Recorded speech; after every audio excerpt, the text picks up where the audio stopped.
Welcome back to the Artie Lange Show. Peter King is with us from Sports Artie Lange Illustrated. has an app. I know. Yeah. Well, I think I don't know. Does the show have an app? Sometimes, do you think that means appetizer? Yeah. Like they can bring nachos out? It was always potato skins. It was potato skins till 2 years ago. I think that the show has an app. It is weird. This show, DirecTV covers everything. So I have it's every social media, Facebook. The thing I hate the most is I know you have to do this for promotions. Asking people to like you on Facebook. it really is. That is one of those vernaculars. Piece of vernacular nowadays where you go, please like me. Will you like me, please, on Facebook? You're begging them to like you.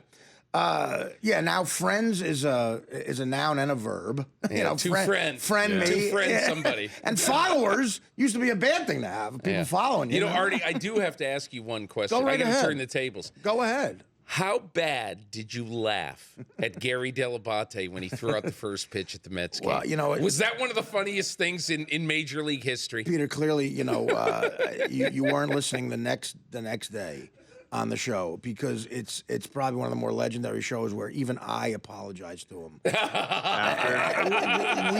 we were because not only were people getting on him on the show, like vendors, hot dog vendors at Shea Stadium were making fun of him, and I was saying, I was repeating what they were saying, and we laughed for 4 hours that morning. Oh my God! It started where we didn't try not to, and I promised this kid I wouldn't make fun of him, but the kid had to learn a lesson about life.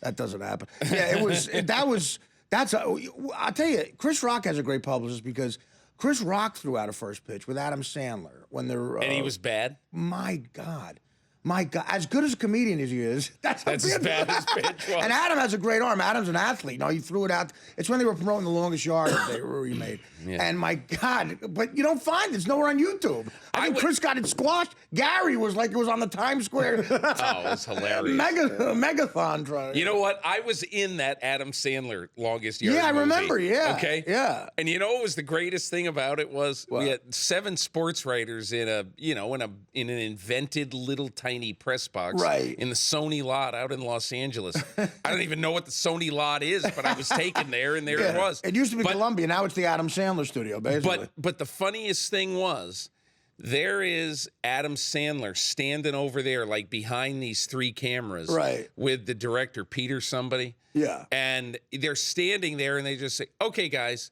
on this one, I want you to think of the guy running for the touchdown and everybody going, oh, my God, what if they... And so we said, oh, my God, look at that. Okay, hey, that's good. Okay, now in this one. And after like 30 minutes, we were done. But the last thing he wanted us to do... What? The last thing, the guy scores a touchdown at the end, and whatever his name is, I should remember. I don't remember. The guy scores a touchdown at the end. Everybody's all excited, and so he says, "Okay, so everybody in the stadium is going to stand up, and you guys are going to stand up in the press box. You're going to high five each other. You're going to clap. You're going to." I said, I raised my hand and I said, "There's no." Press box. I said, we'll be laughed out of every press box in history if we stand up and cheer some idiot scoring a touchdown, whoever he is, And so Adam Schefter was there, Glazer was there, a few other guys were there, and I looked around and they all go, yeah, and he said, okay, we won't do it. Well, they wanted I guess you want to be somewhat realistic. That's good advice you gave them. Yeah. They want to be somewhat realistic. Is that the only experience with movie making ever? That's the only one I've been in. It is. And I had to stop those checks from coming.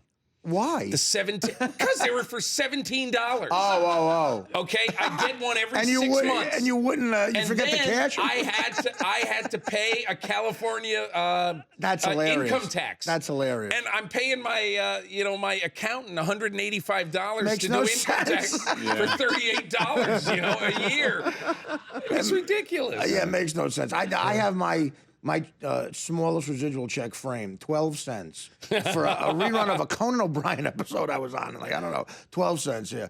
That's true. You had to pay totally screwed up the accounting by not cashing the check. Pretty much. I hope so. Yeah. I hope I did. Well, you deal in reality, and movie making is not reality at all. But they would probably like that you gave them that piece of advice. Yeah. I saw something interesting that you seem to have, like, the inside scoop on teams that might be interested in incognito. Have you heard anything? No. Here's what I said. I said still great, right? If Richie Incognito was a free agent before the end of the year, Which sounds like he will be. No, I think the Dolphins are going to try to hang on to him. Really? Wow. Yeah. Really? Not to play in the future, but I don't think, I don't think they want to let him go right now because this thing isn't over. And they're not sure what the result is going to be of it. So I'm not sure they want to let him go. Does that mean he's got information they don't want him to speak about? No, not necessarily, because About how they run their he's organization. going to he and I'm sure he already has, because he's already talked to Ted Wells, the investigator for the league. But I mean, that investigation, I've heard, is going way deep into this organization. Okay. And way deep sort of into guys who aren't there anymore, going back to rookie year of Jonathan Martin, everything back into the rookie year. Now, remember, they were on Hard Knocks. Right, that's right. Yeah. And there's a lot of video somewhere. I'm sure. A lot of film somewhere right now. That's a good point, That somebody could be looking at. I don't know if they're looking at it or not, but I would not be remotely surprised. Yeah. The thing I said about Incognito is if he's on the street, somebody's going to sign him because he's good enough. He's good enough, and there's too many teams.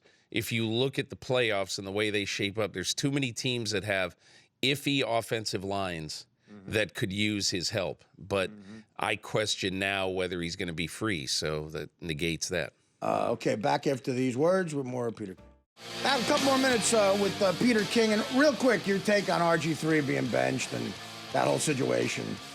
I think it probably is for the best of the organization for two reasons. I mean, if you want to try to make a market for Kirk Cousins in trade, you got to see him play. And who better to see him play against than Atlanta and Dallas in the next 2 weeks? Right. Two very bad defenses.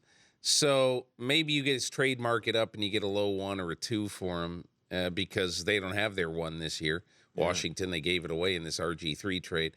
And look, whatever Shanahan's motives in this thing, he made a very good point in this, and he basically said the guy has not been in an NFL offseason program yet. I mean, mentally he has, but, the first year you're a rookie, you're coming in late. The second year, he was hurt the whole time. Right. So now they want him to be in the offseason program basically from early spring on, doing everything at the full level of activity.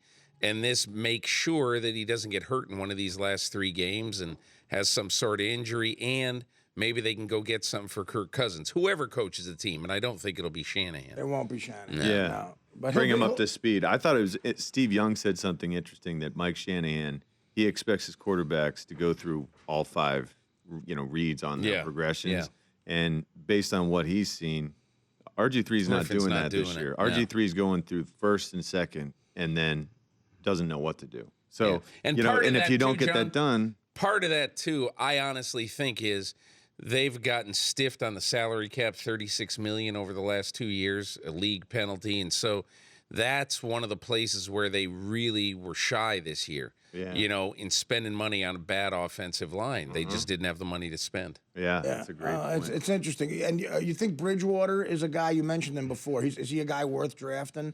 1 or 2? I think he's probably getting. I mean, it depends who has the first pick. If Atlanta has the first pick in the draft, I think they'll take that Clowney guy, the pass rusher. Yeah. But I mean, now what are we, 5 months away from the draft? It's silly to talk, but everybody does talk. And then there's a couple of teams that need a quarterback. Jacksonville, they need a quarterback. A bunch of teams need it. So I think it'll probably be one of those 2 guys. Makes sense to them. Yeah. All right. Well, listen, Peter, thanks. I know Artie. Your time is. It's short I here. spent too much time talking to you. Well, I'd love to have unlimited time with you, but we have to hit commercials. Peter King, I love you, man. Damn things. The Artie Lange Show, weeknights on Audience, only on DirecTV.